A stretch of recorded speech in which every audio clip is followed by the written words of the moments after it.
à toutes et à tous, je suis Lynn du site Ici Montessori. Je suis infirmière puéricultrice de formation et je me suis formée à la pédagogie Montessori à l'AMI. L'AMI, c'est l'association Montessori internationale qui a été créée en 1929 par Maria Montessori elle-même. Je suis également responsable de structure d'accueil, donc pour moi c'est plus qu'un métier, c'est une passion. Sur les réseaux sociaux, on me pose souvent la question quel livre je dois acheter pour comprendre la pédagogie Montessori ou pour commencer à la mettre en place avec mon enfant à la maison ou sur mon lieu de travail en structure d'accueil. Donc aujourd'hui, je vais vous parler des livres qui, à mon sens, vont être capables de soutenir la compréhension de cette pédagogie. Avant tout, si ce n'est pas déjà fait, je vous invite à vous abonner à ma chaîne YouTube en appuyant sur la petite cloche. Alors, le premier livre qu'on conseille en général, que ce soit quand on rentre à l'école Montessori ou bien quand on parle à des éducatrices, etc., le premier livre qui est conseillé, c'est L'Enfant, c'est celui-là. C'est L'Enfant de Maria Montessori. En plus, celui-là, c'est la dernière version parce qu'il y a eu une version avant, mais qui n'avait pas, là comme c'est écrit, n'avait pas toutes les traductions espagnoles. Il y avait d'autres textes qui n'étaient pas encore traduits en tout cas. La dernière édition avec tous les textes fait 309 pages. Ce livre a été écrit en Espagne en 1936 par Maria Montessori. C'est vraiment THE texte de référence pour s'initier et se faire une idée assez détaillée de la philosophie qui se cache vraiment derrière cette méthode. Il permet de comprendre la pensée de Maria Montessori vis-à-vis de l'enfant qu'elle a fondée sur une vision globale et très pertinente puisque, pour rappel, Maria Montessori, elle est aussi docteur, mais aussi licenciée en biologie, en psychologie, en philosophie, en anthropologie, etc. J'ai même pas pu tout retenir. Donc elle observe l'enfant sous différents prismes qu'elle a pu donc comparer entre eux pour obtenir des vérités sur son développement. Sa formation, elle a d'ailleurs écrit au passage un livre qui s'appelle La formation de l'homme que j'adore. En tout cas, elle apporte par tous ses écrits une lumière qui nous permet de mieux comprendre ce petit être et l'aider à atteindre ses capacités, son individualité. Elle nous délivre le secret de l'enfant. Elle a lié la médecine, la pédopsie, puisqu'elle a fait sa thèse en psychiatrie, donc avec des enfants, à l'éducation. Elle dit d'ailleurs « J'ai intuition que le problème de déficience est moins d'ordre médical que pédagogique ». Donc elle met la pédagogie au-dessus. Elle a été la première chercheuse pédagogue à lier les deux entités distinctes, médecine et pédagogie, puisque normalement on choisit soit la médecine, soit l'éducation. Un médecin va pas devenir enseignant dans une classe et un professeur ne va pas opérer des malades. Alors on a quand même une amorce avec les neurosciences qui développent des choses incroyables aujourd'hui, mais ce n'est malheureusement pas assez à mon goût pour que cela impacte notre société. C'est extrêmement bénéfique pour l'enfant et pour son développement de le regarder sous deux prismes. On comprend beaucoup plus de choses, dont l'impact somatique. Revenons-en à notre livre. Donc il est en 3 parties et 43 chapitres qui balayent de nombreux thèmes. Dans la première partie, une explication qui lie biologie et anthropologie, de ce qu'est le nouveau-né, le fameux concept de l'embryon spirituel, mais aussi l'ordre, la personnalité, la construction psychique, tout ce qui est inhérent au secret de l'enfant dans son développement. Tout ce qu'on ne voit pas, mais qui est en fait un gros travail et qui va impacter la vie du futur adulte, de son entourage et de la société par extension. En deuxième partie, on retrouve le chemin élaboré par Maria Montessori pour permettre à l'enfant de se développer le plus harmonieusement possible, quelles sont les qualités morales à acquérir, mais aussi les difficultés et comment s'y préparer en tant qu'éducateur et en tant que parent. En troisième partie, une réflexion plus globale sur l'enfant et la société, le travail, sur la lutte perpétuelle entre l'enfant et l'adulte, justement due à l'ignorance de l'adulte qui ne comprend pas l'enfant et qui veut à tout prix le faire plier. Ce livre est une excellente base pour comprendre mieux l'enfant et les mécanismes qui se jouent à notre insu. Oui, alors j'adore annoter les livres, surtout quand ils sont passionnants comme ça. C'est vrai que, bon,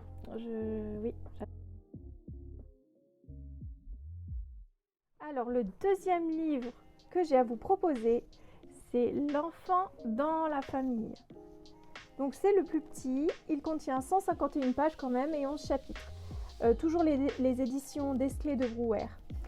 Donc ce livre rassemble des textes d'une série de conférences données en 1923 à Bruxelles sur le thème de l'enfant dans sa famille. Donc bien avant le livre L'Enfant, c'est pourquoi il est un petit peu moins étoffé, on va dire. Mais bon, il est quand même très intéressant. Ce livre est plus généraliste que le premier et du coup il est quand même, moi je trouve qu'il est plus simple en fait. Il est plus simple à comprendre pour une première approche. Donc je vous le recommanderais en premier en fait. C'est un petit guide à l'attention des parents et des éducateurs pour mieux comprendre l'enfant et ne pas l'entraver dans son développement. Puisque généralement, l'enfant est entravé par les adultes qui l'entourent. Hein, c'est comme ça. Maria Montessori nous dit dans ce livre quelque chose de fort. Elle dit « Nous savons tous que l'âge du développement est le plus important de la vie. Une dénutrition morale ou une intoxication de l'esprit à cette époque se révèle tout aussi fatale pour l'homme que la dénutrition de son corps pour sa future santé. Le message est clair. Prenez soin du psychisme de l'enfant autant que de son corps en le nourrissant psychiquement comme vous le nourrissez physiquement.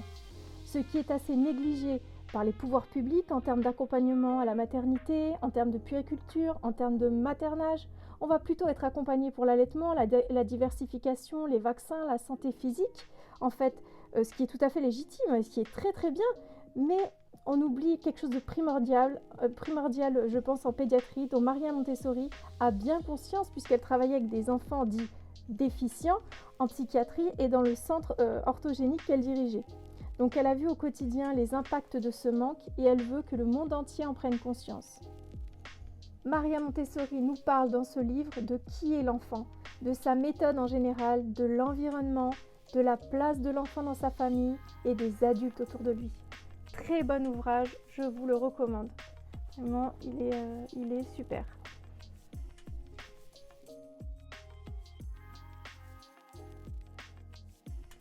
Alors le troisième livre que je vous recommande, eh bien, c'est un livre pratique avec pas mal d'images. C'est le manuel pratique de la méthode. Voilà, il se présente comme ceci. Et on a pas mal quand même d'images. Bon là, regardez. Là, on a pas mal de détails pratiques, d'explications pratiques pour comment faire, qu'est-ce qu'est ce matériel, à quoi cela correspond. Vous voyez, surtout pour le 3-6 ans en fait, on est plus sur le 3-6 ans. Donc le troisième livre, c'est le manuel pratique donc, de la méthode de Montessori. C'est un manuel qui a été conçu donc, évidemment par Maria Montessori elle-même en 1939, dans laquelle elle présente concrètement donc, le matériel, l'environnement de sa méthode pour la maison des enfants, donc le 3-6 comme je vous disais. Il contient 163 pages divisées en plusieurs chapitres avec les principes de base, donc les leçons en 3 temps, le contrôle de l'erreur, l'ordre, les limites, etc. Puis 2 larges chapitres sur la vie pratique, qui est une partie vraiment très importante sur le 3-6, le matériel sensoriel, la lecture, les mathématiques, sans oublier ce qui est important dans la pédagogie Montessori, les facteurs moraux. Ce livre est très bien illustré, donc comme je vous ai montré avec des photos assez sympas, assez larges, avec des couleurs. Donc des différents matériels, on voit les différents matériels, comment les enfants les utilisent. Ils sont en train de travailler en classe. Ceci nous permet de comprendre comment faire et comment mettre concrètement certaines choses en place pour les enfants entre 3 et 6 ans. Donc c'est concret, c'est très intéressant. Pour aller plus loin en détail, il y a les 2 derniers livres de Maria Montessori qui sont L'esprit absorbant. Voilà celui-là. Alors ça c'est vraiment en détail. Là vraiment on a pléthore vraiment de renseignements et de documents scientifiques dedans. Donc c'est pas à lire en premier, je pense celui-là, mais il est tellement passionnant. Il est vraiment, voilà, c'est réellement un livre scientifique très détaillé sur toutes les découvertes et les théories de la pédagogie. Et il y a aussi un que j'aime donc particulièrement, je vous en ai parlé en tout début, c'est la formation de l'homme. Alors celui-là, il est philosophiquement très haut et passionnant. Donc celui-là, il a été fait, si je ne m'abuse, en Inde. Il a été écrit en Inde et publié voilà, en 1949, et dans lequel Maria Montessori écrit si nous parlions d'aide donnée à la personne humaine pour conquérir son indépendance, ou de moyens qu'on lui offre pour se libérer de l'oppression due aux vieux préjugés véhiculés par l'éducation. Puis elle ajoute c'est la personne humaine et non la méthode d'éducation qui compte, ce qui est un joli résumé et une belle conclusion de toutes ces recherches. Eh bien voilà pour moi, j'espère que cette vidéo vous a plu et qu'elle vous a surtout été utile. N'hésitez pas à vous abonner, à liker et à partager.